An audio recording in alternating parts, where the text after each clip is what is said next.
Bismillahirrahmanirrahim. Bismillahirrahmanirrahim.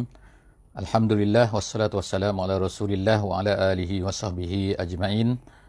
Nahmaduhu wa nasta'inuhu wa nastahdihi wa nastaghfiruhu wa na'udzubillahi min syururi anfusina wa min sayyiati a'malina. Man yahdihillahu fala mudhillalah wa man yudlilhu fala hadiyalah. Nashhadu an la ilaha illallah wa nashhadu anna Muhammadan 'abduhu wa rasuluh. Allahumma salli ala sayyidina Muhammad wa ala alihi wa sahbihi ajma'in. Alhamdulillah. Selamat datang semua kepada hadirin dan juga hadirat, kepada muslimin dan juga muslimat di mana saja berada. Alhamdulillah kita telah memulakan satu hari bulan Ramadan dan kita telah sama-sama dapat menunaikan solat tarawih kita pada malam ini. Alhamdulillah pada malam ini saya akan mulakan insya-Allah tadabbur ringkas setiap daripada juzuk-juzuk Al-Quran.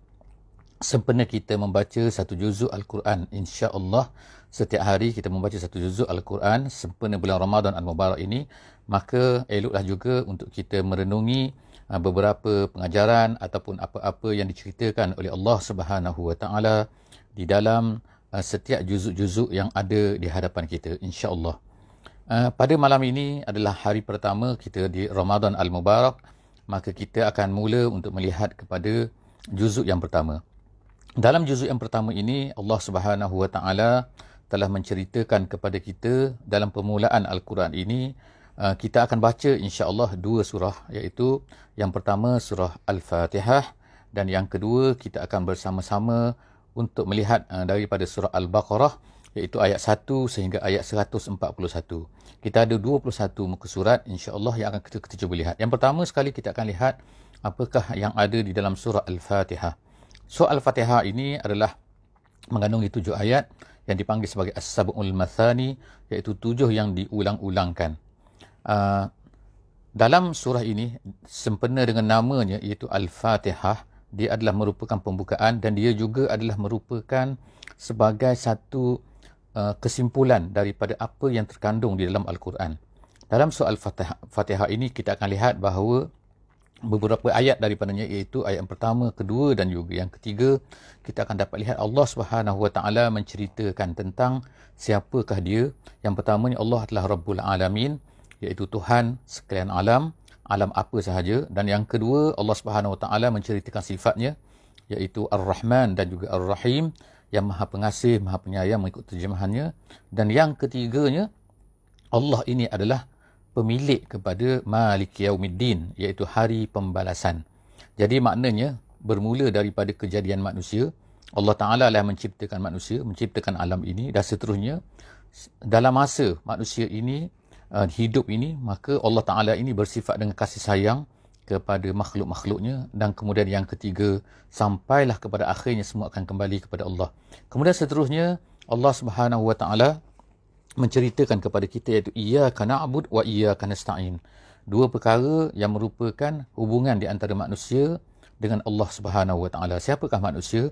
Apakah hubungan manusia? Apakah tanggungjawab manusia terhadap Allah Subhanahu Wa Taala? Iaitu adalah tanggungjawab manusia adalah al-ibadah kepada Allah Subhanahu Wa Taala dan juga al-isti'anah, iaitu meminta pertolongan. Iaitu manusia sepatutnya tidak menyembah, tidak tunduk, tidak menjadi hamba kepada selain daripada Allah Subhanahu Wa Taala. Dan juga manusia sepatutnya tidak al-isti'anah, iaitu meminta pertolongan, meminta apa-apa saja kepada selain daripada Allah Subhanahu Wa Taala. Dan seterusnya Allah Subhanahu Wa Taala mengajar kita berdoa, iaitu yang tadinya adalah penyerahan diri, dan kemudian yang seterusnya ialah mengajar kita supaya berdoa, iaitu apa? Apa yang kita nak dalam hidup kita ni. Perkara yang paling penting sekali dalam hidup kita ialah kita minta supaya Allah Subhanahu Wa Taala memberi hidayah kepada kita. Ihdinas sirat al-mustaqim, iaitu memberi hidayah kepada kita, menunjukkan kepada kita, iaitu dua jenis petunjuk. Yang pertama petunjuk al-irsyad dan yang kedua petunjuk at-taufiq, iaitu tunjukkan kepada kita mana jalan yang benar, mana jalan yang salah, dan kemudian memberikan taufik kepada kita perasaan untuk ingin mengikut apa yang jelas tersebut, apa yang benar, dan menjauhi daripada apa yang salah.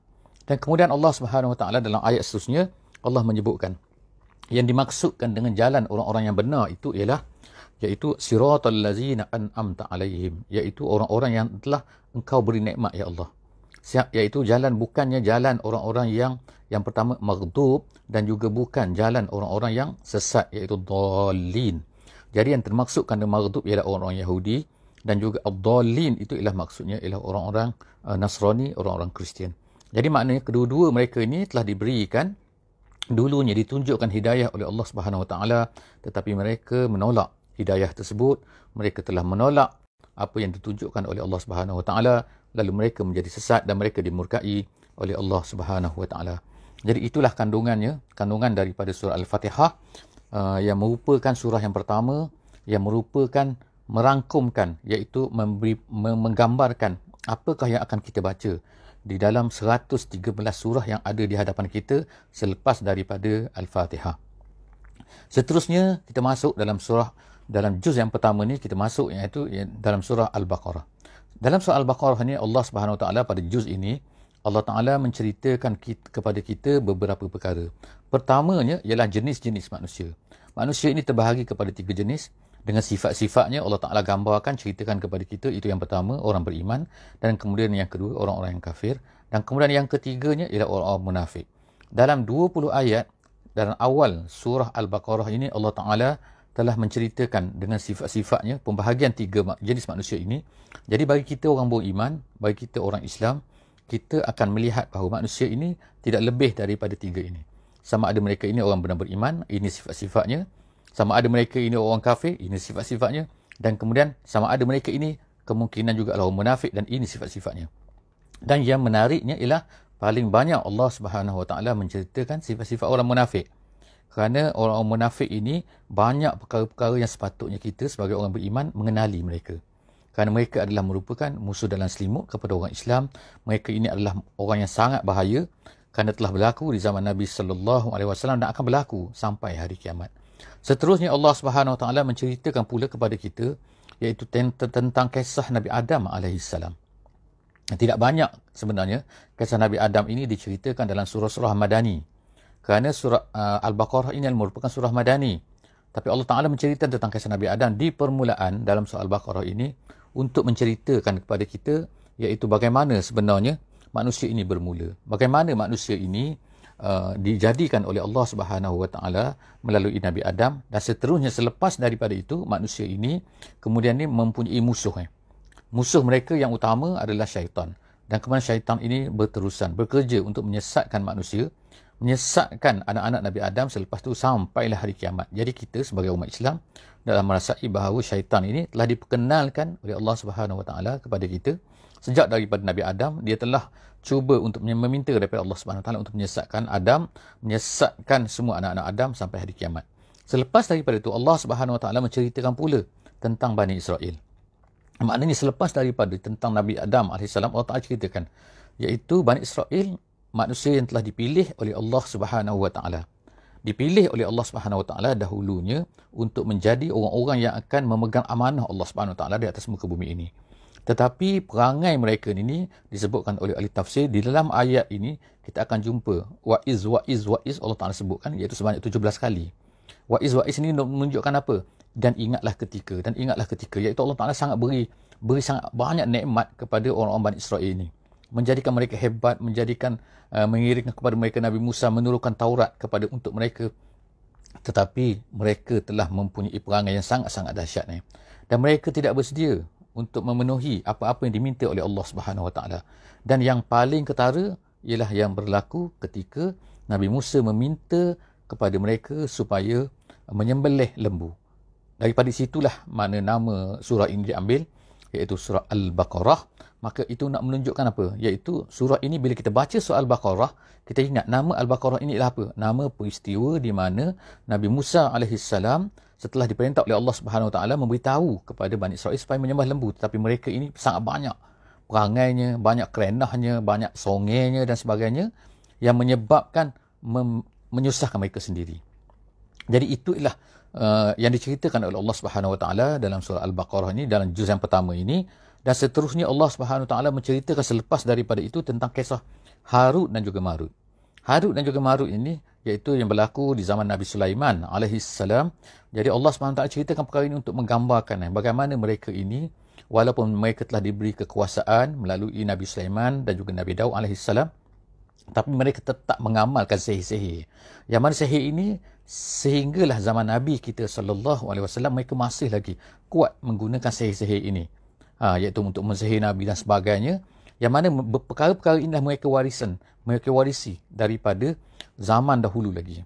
Perkara-perkara yang tidak betul, itu yang mereka warisi. Tapi apa yang betul, mereka tak warisi. Mereka tak ambil. Bahkan mereka ubah Taurat, mereka bunuh Nabi-Nabi. Sebagaimana yang disebutkan oleh Allah SWT di dalam juzuk ini.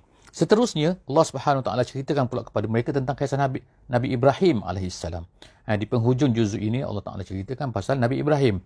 Di mana kisah Nabi Ibrahim membina Kaabah, Nabi Ibrahim dengan anak-anak Nabi Ibrahim dan sebagainya. Di mana fokus yang akan kita lihat di dalam penceritaan tentang Nabi Ibrahim ini, pembinaan Kaabah dan sebagainya, menceritakan bahawa Nabi Ibrahim ini menekankan tentang Islam, iaitu pentingnya untuk menjadi muslimin, pentingnya untuk kita tunduk kepada Allah Subhanahu Wa Taala. Jadi Islam tu ertinya tunduk. Islam tu. Jadi kalau kita ni tidak tunduk kepada Allah Subhanahu Wa Taala, apa erti Islam kita? Jadi Islam ini sejak daripada Nabi Ibrahim lagi menekankan bahawa hendaklah kamu wala tamutunna illa wa antum muslim.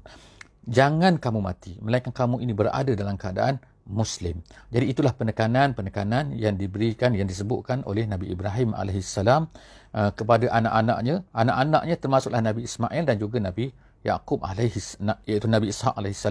Dan daripada Nabi Ishaq lahirlah Nabi Yaqub AS. Dan daripada Nabi Yaqub lahirlah Nabi Yusuf AS.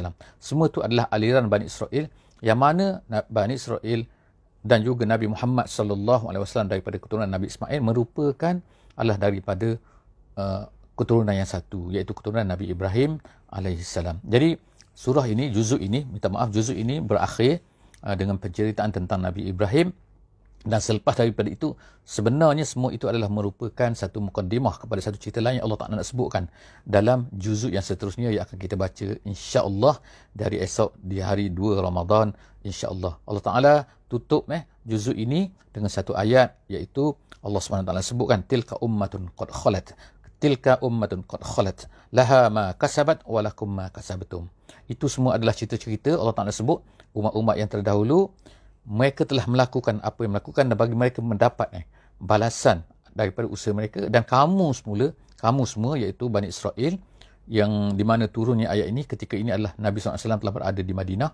Maka Allah SWT kata usaha orang dahulu itu adalah usaha mereka, perbuatan mereka kan. Mereka mendapat pahalanya dan kamu sekarang ni adalah terpulang kepada kamu. Kalau kamu buat menjadi baik mengikut ajaran yang diamanahkan oleh Nabi Ibrahim AS, maka kamu akan mendapat pahalanya. Jadi bukanlah kerana orang lain kamu dapat pahala, tak kan. Pahala yang kamu dapat ialah apa yang kamu usahakan. Setakat itu saja dulu. InsyaAllah kita jumpa lagi dalam sesi akan datang, iaitu juzuk yang kedua insyaAllah. Aku qauli hadza wa astaghfirullahal azim li wa lakum. Wassalamualaikum warahmatullahi wabarakatuh.